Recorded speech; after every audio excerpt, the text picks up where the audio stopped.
ሰላም ሰላም። የፓንት አጠቃቀም በተለይ ለሴቶች የጤና ችግር ሊያመጣ እንደሚችል ያውቃሉ? ስለዚህ እዚህ ጋር የተወሰኑ የፓንት አጠቃቀም መመሪያዎችን እነግራችኋለሁ። ያው እንደምታውቁት ፓንት በተለይ ለሴቶች የማህፀናቸውን አካባቢ ከውጨኛው አካባቢ ከልሎ ንጽህናቸው የተጠበቀ እንዲሆን የሚያደርግ ነው እና በአብዛኛው በተለይ በከተሞች ላይ ጥቅም ላይ ይውላል። ህፃናትም ሳይቀር በደንብ የሚጠቀሙት ነው። ይሄን እናበረታታለን። ግን ፓንት ስንጠቀም መከተል ያለብን አንደኛ 100% ከጥጥ የተሰራ ፓንት መጠቀም በጣም ወሳኝ ነው። ምክንያቱም ከጥጥ የተሰሩ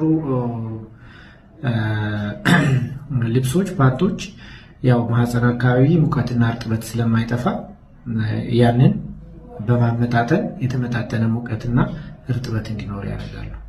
ስለዚህ እነሱን መጠቀም ተገቢ ነው። ያን በማድረግም ከፈንገስ ከባክቴሪያል ቫጂኖሲስ የምንለው የመጥፎ ጠረን ያለው ፈሳሽ እንዲኖር የሚያደርግ ከሱም ይከላከላል። ስለዚህ እሱን ማድረግ ወሳኝ ነው። ሌላው ደግሞ ቢያንስ በቀን አንዴ መቀየር አለበት ፓንት። እንደዛም ሆኖ በየቀኑ ዴይሊ ከአንድ ቀን በላይ ፓንት መጠቀም ጥሩ አይደለም። ለፈንገስ ያጋልጣል። ቅድም ላልኩት ይሄ ባክቴሪያል ቫጂኖሲስ የምንለው ይሄ ባክቴሪያል ቫጂኖሲስ መጥፎ ጠረን ካመጣ በኋላ ታክሞ እንኳን ለመዳን ረጅም ጊዜ ይወስዳል እና ይሄን ጥንቃቄ አድርጉ።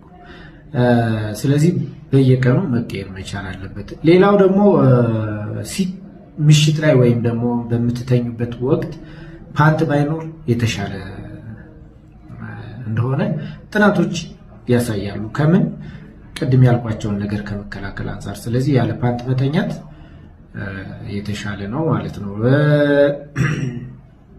ሌላው ደግሞ በፓንት በትክክል መታጠብ መቻል አለበት። ይሄ ዝም ብሎ ውሃ ውስጥ ነክሮ ማውጣት አይሆንም።